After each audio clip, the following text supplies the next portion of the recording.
ओम गणेशाय नमः। राधे राधे।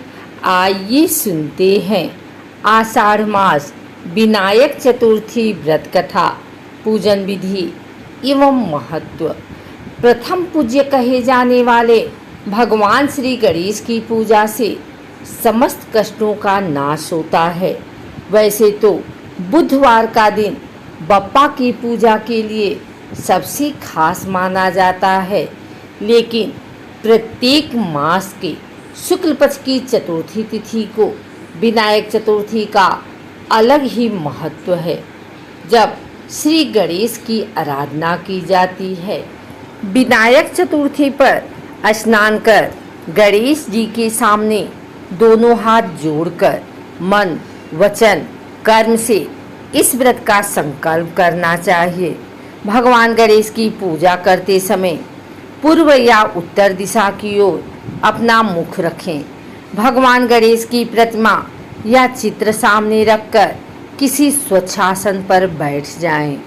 इसके बाद फल, फूल, अक्षत, रोली और पंचामृत से भगवान गणेश को स्नान कराएं।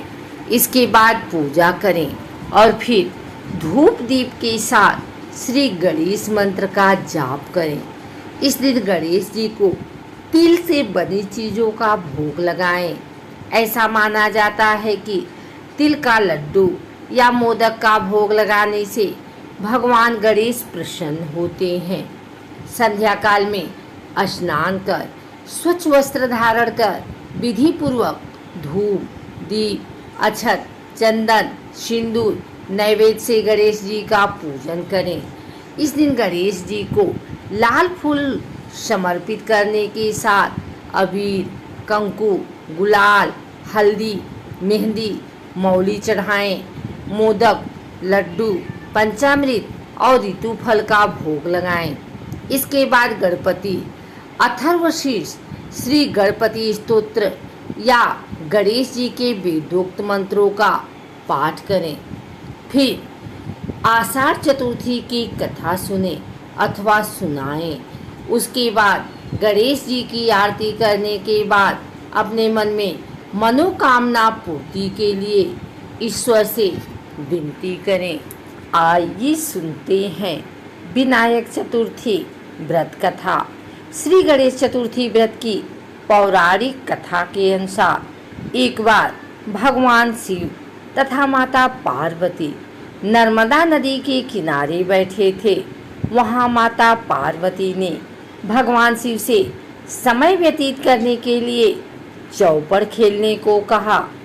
शिव चौपड़ खेलने के लिए तैयार हो गए, परंतु इस खेल में हार जीत का फैसला कौन करेगा, यह प्रश्न उनके समक्ष उठा तो भगवान शिव ने कुछ तिनके एकत्रित कर उसका एक पुतला बनाकर उसकी प्राण प्रतिष्ठा कर दी और पुतले से कहा, बेटा, हम चौपड़ खेलना चाहते हैं, परंतु हमारी हार जीत का फैसला करने वाला कोई नहीं है, इसलिए तुम बताना कि हम दोनों में से कौन हारा कौन जीता। उसके बाद भगवान शिव और माता पार्वती का चौपड़ खेल शुरू हो गया। यह खेल 3 बार खेला गया और संयोग से तीनों बार माता पार्वती ही जीत गई। खेल समाप्त होने के बाद बालक से हार जीत का फैसला करने के लिए कहा गया, तो उस बालक ने महादेव को विजयी बताया। यह सुनकर माता पार्वती क्रोधित हो गई और क्रोध में उन्होंने बालक को लंगड़ा होने, कीचड़ में पड़े रहने का श्राप दे दिया। बालक ने माता पार्वती से माफ़ी मांगी और कहा कि यह मुझसे अज्ञानतावश ऐसा हुआ है, मैंने किसी द्वेष भाव में ऐसा नहीं किया।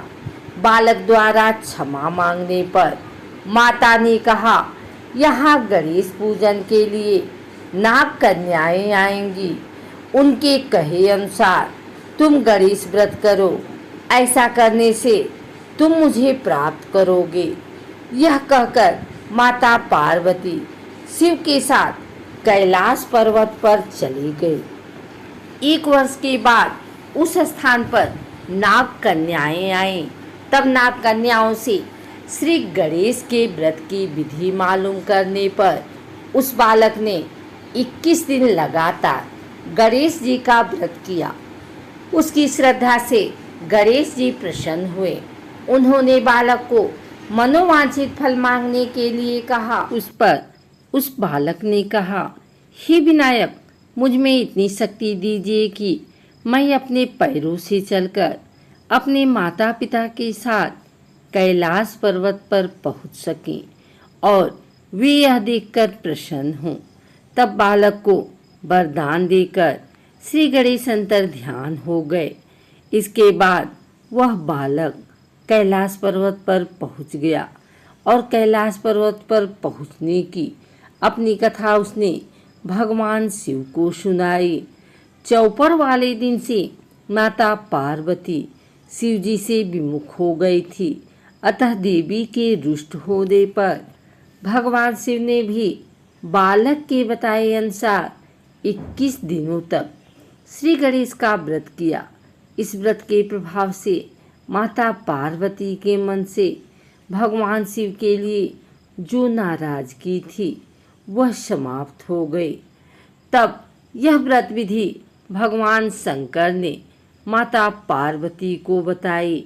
यह सुनकर माता पार्वती के मन में भी अपने पुत्र कार्तिकेय से मिलने की इच्छा जागृत हुई। तब माता पार्वती ने भी 21 दिन तक श्री गणेश का व्रत किया तथा दुर्वा, फल, फूल और लड्डुओं से गणेश जी का पूजन अर्चना किया। व्रत के 21वें दिन कार्तिकेय स्वयं माता पार्वती से आ मिले। उस दिन से श्री गणेश चतुर्थी का यह व्रत समस्त मनोकामनाओं की पूर्ति करने वाला व्रत माना गया। इस व्रत को करने से मनुष्य के सारे कष्ट दूर होकर मनुष्य को समस्त सुख सुविधाएं प्राप्त होती हैं। अगर आपको हमारी वीडियो अच्छी लगी हो तो इसे लाइक करें, कमेंट करें, शेयर करें। हमारे चैनल को सब्सक्राइब करके बेल नोटिफिकेशन ऑल पर सेट कर लें ताकि आगे आने वाली वीडियो सबसे पहले आप तक पहुंच सके। धन्यवाद।